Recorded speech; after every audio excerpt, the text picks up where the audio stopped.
विदेशों से जुड़ी तार आतंक फैलाने के लिए की थी कन्हैया लाल की हत्या। पुलिस अधिकारियों ने बताया है कि प्रारंभिक जांच में सामने आया है कि घटना आतंक फैलाने का उद्देश्य से किया है। उन्होंने बताया कि दोनों आरोपियों की दूसरे देशों में भी संपर्क होने की जानकारी सामने आया है।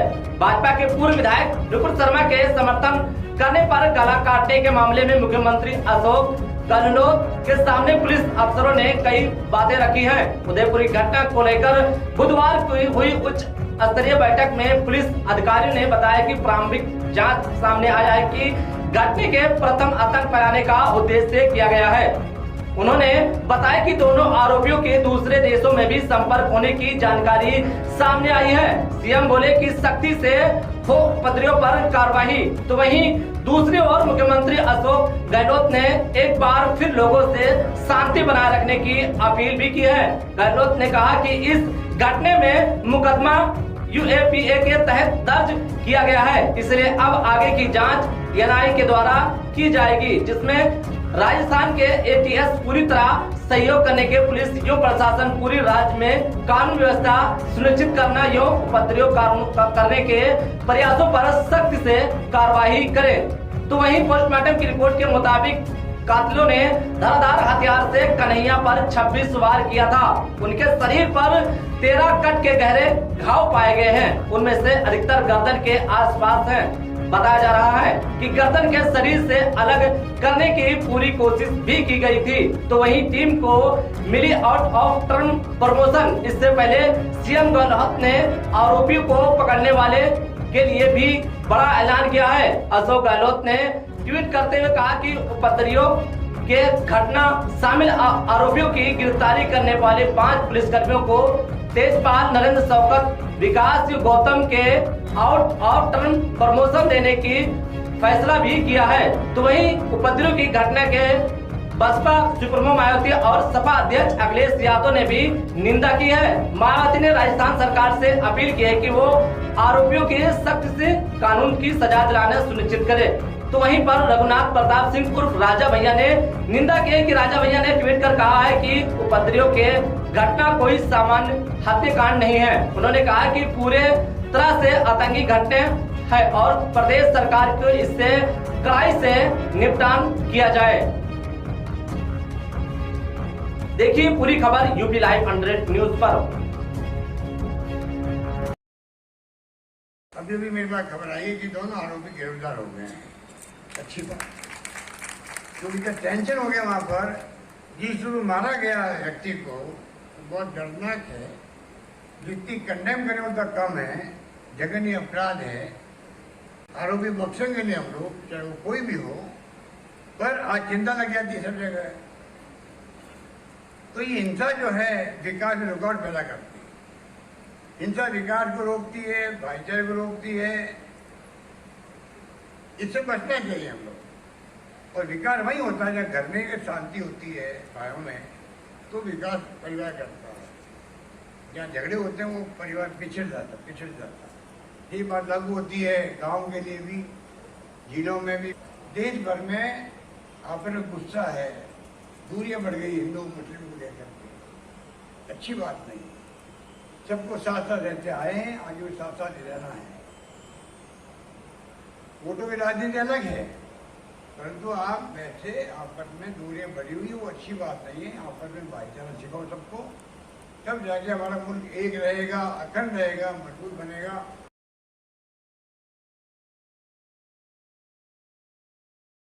देखा है और उस वातावरण को बनाए रखना है हमें आगे वाले दिनों में भी। और ये हमेशा उदयपुर की जनता शांतिप्रिय रही है।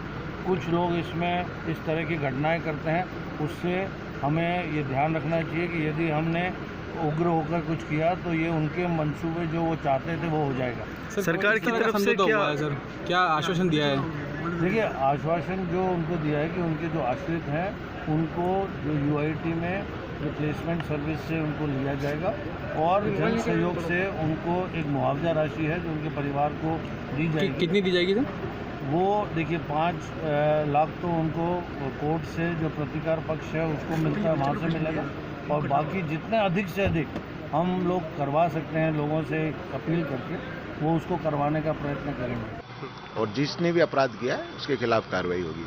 इसमें इसको बड़ा रूप देना उचित नहीं है और उसके लिए सबको हमारी अपील यही है कि इसको सब कानून पे भरोसा रखें, कानून अपनी कार्रवाई करेगा और जिसने भी गलती की है, कानून के खिलाफ अपराध किया है, उसके खिलाफ कार्रवाई होगी। अभी तक 2 लोगों को अरेस्ट किया गया है सर? हाँ जी।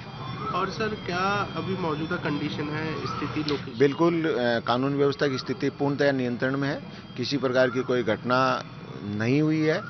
कल मर्डर की घटना के बाद भी इस तरह का कोई बड़ा घटनाक्रम नहीं हुआ कि जिससे किसी की जान माल की हानि हुई हो और अब पूरी तरह से नियंत्रण में है। जिनका मर्डर हुआ उनका कोई पहले क्रिमिनल केस था या कुछ ऐसा? नहीं, वो उसके बारे में हम अनुसंधान कर रहे हैं। सोशल मीडिया के कुछ इश्यूज थे, उनके ऊपर देख रहे हैं। ठीक, थैंक यू। हथियार की अगर बात करें तो हथियार बड़े भयावह थे, देखने में बड़े अजीब से लगे। वो पहले हमने भी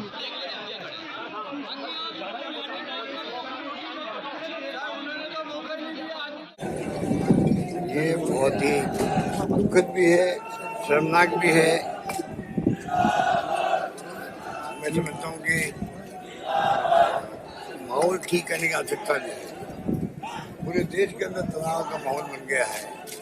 मैं बार बार बोलता हूँ मोदी जी को, अमित शाह जी को, आप क्यों नहीं पूरे देश को एड्रेस करें? ये घटना उदयपुर की कोई मामूली घटना नहीं है। जिस रूप में की गई है वो कल्पना के बाहर है। तभी कोई कर सकता है क्या व्यक्ति? जितनी निंदा करी थी कम है। मैं सबसे अपील की मैंने अभी कि मैंने नेता प्रतिपक्ष के खिलाफ चुनकदाई से बात नहीं करी है, यहाँ पर बातचीत हुई है, वो सीएमओ के संपर्क में भी है। हम चाहते हैं कि सब मिलकर के ऐसे वक्त में तनाव पैदा नहीं हो, सब मिलकर वापस शांति से रहें। और दोषी जो है उसको बख्शा नहीं जाएगा।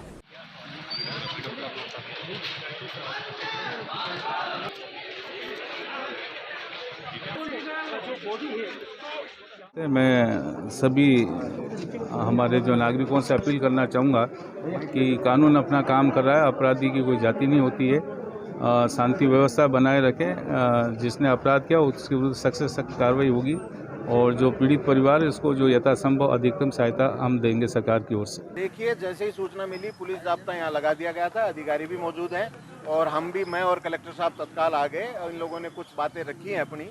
और ये सही है कि एक नृशंस हत्या हुई है, इसमें कोई दो राय नहीं है और हम जो भी अपराधी हैं उनके खिलाफ कार्रवाई करेंगे और इन्होंने जो भी और बात रखी है उन बातों पे भी हम विचार कर रहे हैं। सर, प्रारंभिक तौर पे क्या कारण सामने आया? प्रारंभिक तौर पे अभी पूरी, क्योंकि ज़्यादा भीड़ है और ज़्यादा लोगों से, जो घर के परिवार के लोगों से वार्ता नहीं हो पाई है, लेकिन मोटे तौर पे ये जानबूझ के किया गया मर्डर ही है। अभी मैं एक बार ये सारे रिकॉर्ड्स तो अभी देख रहा हूँ, अभी मौके की स्थिति हम संभालने में लगे हुए हैं। आरोपी अभी कुछ आइडेंटिफाई हुए हैं, हमने टीमें भेजी हुई हैं और उनको तत्काल जल्दी ही हम दस्तयाब भी करेंगे और सारी कानूनी कार्रवाई करेंगे और इनकी जो बातें हैं और भी जो बातें हैं उन पर सब पे हम विचार करके कलेक्टर साहब और हम वार्ता करेंगे।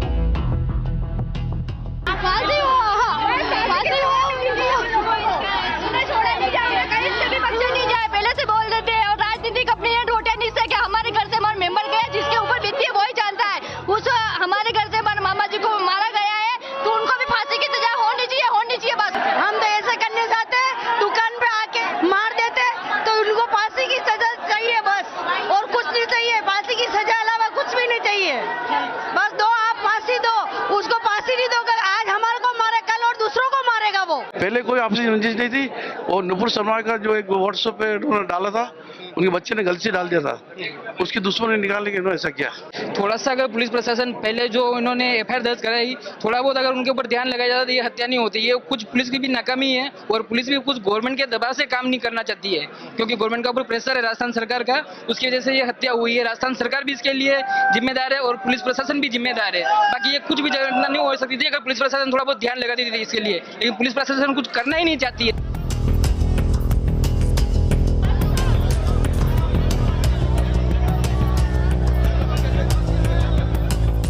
क्या प्लान थे, क्या षड्यंत्र था, किससे लिंक है राष्ट्रीय अंतर्राष्ट्रीय कोई ऐसी एजेंसी है क्या जिसे लिंक है, वो तमाम बातों खुलासा होगा।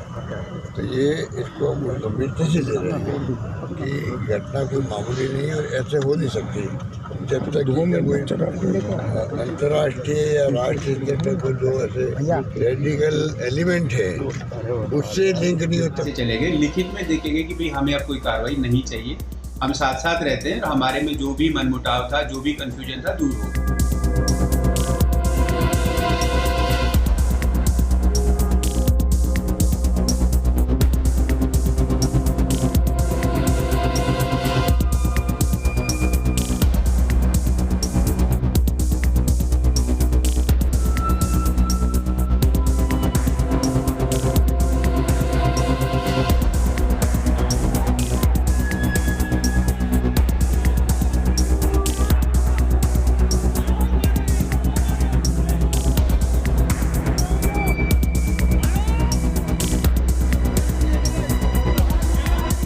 दस तारीख को एक रिपोर्ट दर्ज होती है, जो आज मृतक जो कन्हैया लाल है उसके खिलाफ एक रिपोर्ट 10 तारीख को हुई थी, 10 जून को। उसमें ये आरोप लगाया गया था कि जो मोहम्मद साहब वाला जो विषय चल रहा था कि उनके ऊपर जो आपत्तिजनक टिप्पणी की थी उसको इन्होंने आगे प्रचारित किया, कन्हैया लाल जी ने। हाँ, इस पे पुलिस ने तत्काल एक्शन लिया, मुकदमा दर्ज किया, इनको अरेस्ट किया, कन्हैया लाल को अरेस्ट किया, कोर्ट से ये बेल आउट हो गए। जब ये बेल पे बाहर आ जाते हैं उसके बाद में 15 तारीख को आके कहते हैं, एक लिखित में कंप्लेन देते हैं कि मुझे जान से मारने की धमकियां मिल रही हैं, मुझे सुरक्षा दी जाए। तत्काल एसएचओ ने इसमें जो लोग धमकाने की बातें कर रहे थे उन लोगों को बुला लिया साथ में। दोनों ही समुदाय के जिम्मेदार लोग 5-5, 7-7 लोग दोनों तरफ से बैठ के आपस में समझौता करके वहाँ से चले गए। लिखित में देखेंगे कि भाई हमें अब कोई कार्रवाई नहीं चाहिए, हम साथ साथ रहते हैं और हमारे में जो भी मनमुटाव था, जो भी कन्फ्यूजन था, दूर हो गया है। एक लिखित रिपोर्ट देके गए, इसलिए उस पे आगे फिर कोई और कार्रवाई नहीं की पुलिस। कन्हैया लाल ने 15 तारीख को रिपोर्ट दी थी और उस रिपोर्ट में ये जिक्र किया था कि मेरे को खतरा है। समझौते की रिपोर्ट किसने दिया? समझौते की भी कन्हैया लाल ने दी वापस, वो इनकी हैंड रिटन है। जो लोग उस दिन आए थे इसमें साथ समझौता कराने, उनसे भी आज मैंने एसपी से कहा था कि उनसे भी बुला के एक बार पूछेंगे जब इस तरह से समझौता हो गया था फिर ये क्यों हुआ ऐसा, जो मुस्लिम पक्ष की तरफ से जो शामिल। किस तरीके के दिशा निर्देश देखिए, घटना बहुत बड़ी है, जगने हैं। आईटी ऊपर लोग रोलिंग बहुत घटना जगने हैं। मैंने कल भी कहा जितनी निंदा करे उतनी कम है और हमने इसीलिए एसआईटी घोषित की है। एसआईटी ने अपना काम शुरू कर दिया है। कल रात से ही रात को ही गठन कर दिया उसका और अभी मैं जा रहा हूँ। जाते हम लोग लॉ एंड ऑर्डर को लेके भी मीटिंग कर रहे हैं और ये जो खबरें आ रही है जिसने मारा है उनके क्या प्लान थे, क्या षड्यंत्र था, किससे लिंक है, राष्ट्रीय अंतर्राष्ट्रीय कोई ऐसी एजेंसी है क्या जिससे लिंक है, वो तमाम बातों खुलासा होगा। तो ये इसको हम उस गंभीरता से ले रहे हैं कि घटना कोई मामूली नहीं और ऐसे हो नहीं सकती जब तक कि इसका कोई अंतर्राष्ट्रीय या राष्ट्रीय स्तर पर कोई जो ऐसे रेडिकल एलिमेंट है उससे लिंक नहीं हो, तब तक ऐसी घटना होती नहीं है। ये अनुभव कहता है। उसी रूप में इसकी जांच पड़ताल शुरू की गई है। तो मैं जा रहा हूँ, मीटिंग करेंगे, बाद में जो आउटकम आएगा, फीडबैक आएगा, उन्हें बताऊंगा मीडिया को। ठीक है सर, जयपुर आप तो और मंत्री आप जयपुर बता रहे हैं और वो मंत्री उदयपुर जाएंगे सर, कोई प्रतिनिधिमंडल आपका? उदयपुर मंत्री पहुंच चुके रात को ही, जो प्रभारी मंत्री वो पहुंच चुके थे वहाँ पे, वो पहुंच चुके वहाँ मंत्री और अभी जाने की बात तय करेंगे और